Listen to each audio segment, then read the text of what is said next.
प्रशांत किशोर जी भी बेचारे आ गए इस चुनाव चुनावी मैदान में। में। अब मुझे लगता है जिंदगी का यह सबसे बड़ी गलती कर दी वो आकर के। प्रशांत किशोर जी ये समझने में थोड़ा सा भूल कर रहे हैं। उनको लगता है जो थियोरी होता है ना वही प्रैक्टिकल होता है, लेकिन थियोरी और प्रैक्टिकल का अंतर उनको इस बार 2020 के चुनाव में पता चल गया। बहन रेखा गुप्ता 25,000 प्लस से चुनाव जीतेगी। लेकिन एक लेकिन बार। लेकिन लेकिन लेकिन सिस्टम और सरकार पूरी तरह से अगर हाईजेक कर ले, जिस तरह से 2020 में 10,000 खेल हो गया।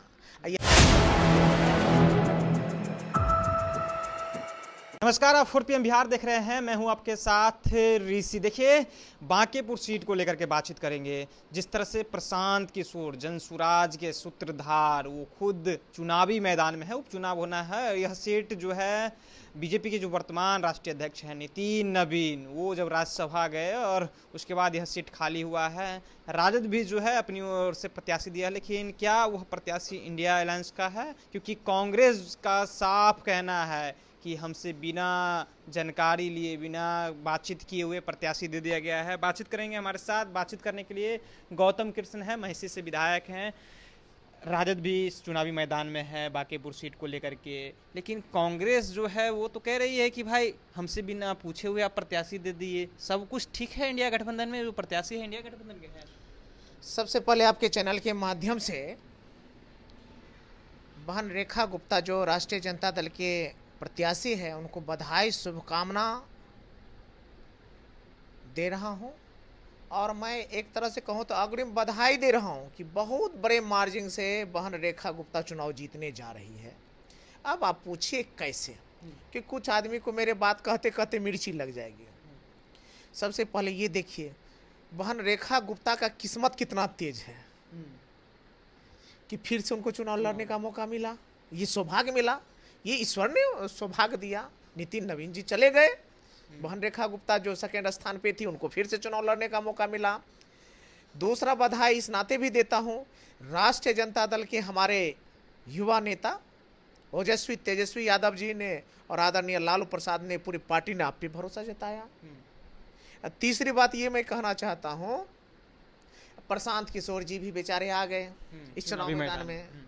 अब मुझे लगता है जिंदगी का यह सबसे बड़ी गलती कर दी वो आकर के। प्रशांत किशोर, बिल्कुल प्रशांत किशोर जी बहुत बड़ी गलती कर दी है। प्रशांत किशोर जी को अभी थोड़ा धैर्य रखना चाहिए। अच्छे आदमी हैं, पढ़े लिखे आदमी हैं, सुलझे हुए आदमी हैं, लेकिन राजनीति थ्योरी और प्रैक्टिकल में सर बहुत अंतर है। प्रशांत किशोर जी ये समझने में थोड़ा सा भूल कर रहे हैं। उनको लगता है जो थ्योरी होता है ना वही प्रैक्टिकल होता है, लेकिन थियोरी और प्रैक्टिकल का अंतर उनको इस बार 2020 के चुनाव में पता चल गया कि दोनों अलग अलग चीज़ें होती हैं। तो प्रशांत किशोर जी थ्योरी पे बहुत अच्छा वर्क करते हैं, प्रैक्टिकल में भी उनको काम करने की जरूरत था। अभी धैर्य रखते और लोकसभा के चुनाव तक अपनी पार्टी को मजबूत करते, लोगों में विश्वास जगाते, तब जाकर के अच्छा समीकरण के अनुसार वो काम करते, चुनाव में आते, लोकसभा में आते, देश की होने वाले तकदीर और तस्वीर बदलने में अपना योगदान देते। आ गए बांकीपुर चुनाव में, ये मुझे लगता है मेरे ख्याल से प्रशांत किशोर जी को ऐसा काम नहीं करना चाहिए था। अभी वेट और वॉच की स्थिति में रहना आप कह रहे हैं कि राजद इस बार सीट निकाल लेगी, लेकिन बांकीपुर सीट जो है पिछले कई वर्षों से देखा जाए तो बीजेपी के हाथों में रहा है। ऐसे में बीजेपी के राष्ट्रीय अध्यक्ष नितिन नवीन जो वर्तमान में है वो यहाँ से लगातार जीतते आ रहे हैं, तो रेखा गुप्ता को बधाई दे रहे हैं। नितिन नवीन जी चुनाव कई दफ़े वहाँ से जीते हैं, चलिए ठीक है, लेकिन लोकतंत्र में कोई किसी का अस्थाई चीज़ नहीं होता है। कल जब देश आज़ाद हुआ था तो कौन थे, बाद में कौन हुए, अभी कौन है, फिर कल क्या होगा ये किसी ने नहीं देखा। ये जनता के समर्थन पे, आशीर्वाद पे और उनकी सहमति पे निर्भर करता है। अगर जनता चाहती है तो किसी को हटा के फेंक देती है, बशर्ते कि सरकार और सिस्टम गलत तरीके से काम न करे। मैं 1000% दावे के साथ कह सकता हूँ बहन रेखा गुप्ता 25,000 प्लस से चुनाव जीतेगी। लेकिन लेकिन लेकिन लेकिन लेकिन सिस्टम और सरकार पूरी तरह से अगर हाईजेक कर ले, जिस तरह से 2020 में 10,000 खेल हो गया, यहाँ 50,000 खेल हो जाए तोरे तौर तो लोग क्या करेगा।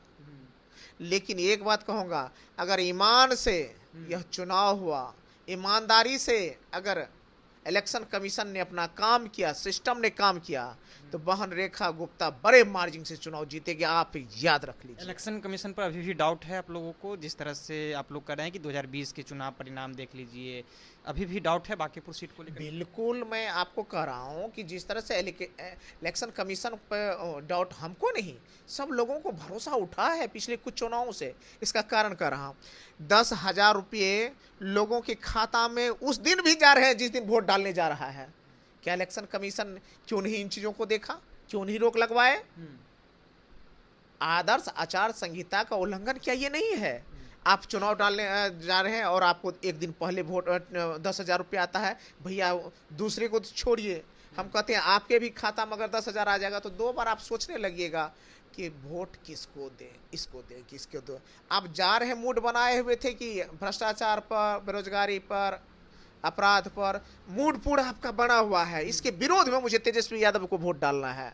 10,000 कोई चुपके से डाल दे आपके खाता में तो कहेगा अच्छा यार एक बार देख लेते हैं। मेरी बात समझिए। तो आदर्श आचार संहिता का जो घोर उल्लंघन हुआ 2020 में, 25 के चुनाव में, इस पे इलेक्शन कमीशन ने संज्ञान क्यों नहीं लिया, क्यों नहीं रोक लगाया?